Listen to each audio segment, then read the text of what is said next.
This is going to be a little interesting. Okay? 4 to the 2x minus 1 equals 3 to the x plus 2. Any restrictions? No. No, because x is in an exponent. What do I do? If I could get the bases the same, that would be nice, but you can't write 4 and 3 as the same base. That's not going to work. Think about the first thing I showed you in this lecture. This statement, log AC equals log B base C. What did we say about A and B again in that case? They equal the same thing, right? Okay. So based on that fact, one of the first examples, we had two logarithms equal to each other. We just equated the arguments. Think about this question saying the opposite of that. Think of this saying A equals B. Therefore, we could just go backwards to this and say log A equals log B. And to ensure that they both have the same base, I'm going to give both of those logarithms a base of 10 to start off with. Okay? So I'm going to rewrite this as the log of 4 to the 2x minus 1 equals the log of 3 to the x plus 2. Right? Now I'm just going backwards. Instead of going from here to here, I'm going from here to here. They're the same statement, essentially, right? The short way of saying that is just log both sides. If two things are equal to each other and you want to be able to mess around with those exponents, log both sides. So is that it? No, that's not it. We're not done yet. But just think for a moment, why is it helpful to log both sides? Like, why even bother doing that?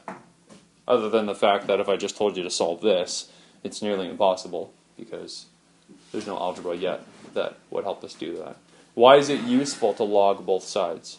What is special about exponents in logarithms?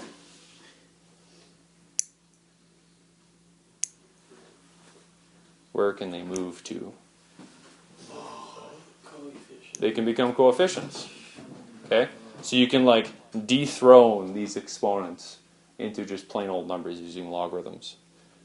So I can write them as exponents in front of those logarithms. And now they're a little more useful, right?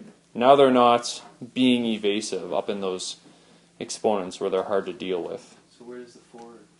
Oh, sorry, 4 is still there. Follow that? So I just took the exponents and moved them in front as coefficients, according to that third law that we studied.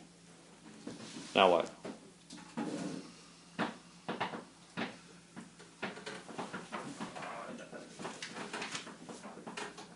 Well, remember, log 4 is just a number. So is log 3. So we can distribute that to each of these terms inside here.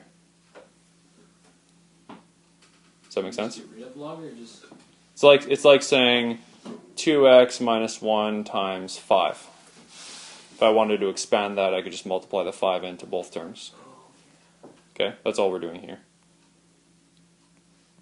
Does that make sense? Okay, so this gives me 2x log 4 minus the log of 4 equals x log 3 plus 2 log 3. Follow that? Doesn't seem like it's getting easier. More simpler. With me? Kinda. What are the... Yeah. It may not be clear where to go from here, but at least did you follow the step that I did? Okay. What we're going to do now is we're going to, like we do normally in algebra, bring all the x stuff to one side, bring all the constant stuff to the other side. So I'm going to put log 4 to the other side with the 2 log 3, and then this x log 3 to the other side. So I'm going to have 2x log 4 minus x log 3 equals 2 log 3 plus the log of 4. Did I get that right? Yeah. So similar bases. Everything has the same base right now. Okay? You guys follow this previous step? All the variable stuff on one side, all the constants on the other side. Still kind of looks confusing, I understand. But there is one thing that hopefully I'll do here that will make the lights come on. Both of these terms have an x down below. Because x is the one thing I'm trying to find, I can factor that x out of both of those terms, giving me x times 2 log 4 minus log 3 equals that big mess on the side. Can you see the light?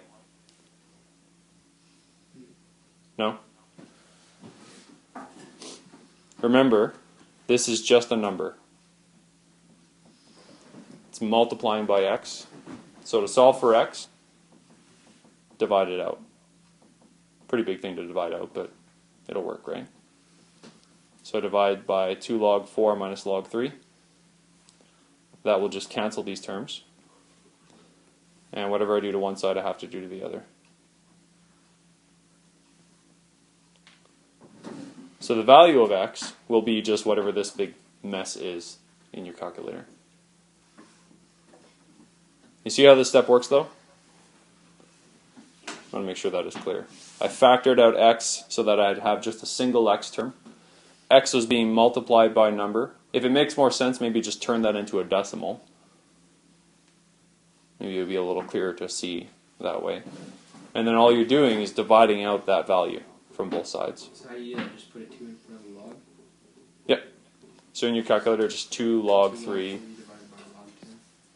plus, what would you do? 2 log 3 plus log 4 divided by that. You can't just put 2 log 3. Yeah, fun algebra, right? It didn't look like it was going to be like that from the beginning. No. But the main problem is you have x in exponents. How do you solve for those if the bases aren't the same? What logarithms allow you to do is take those exponents and move them to be coefficients.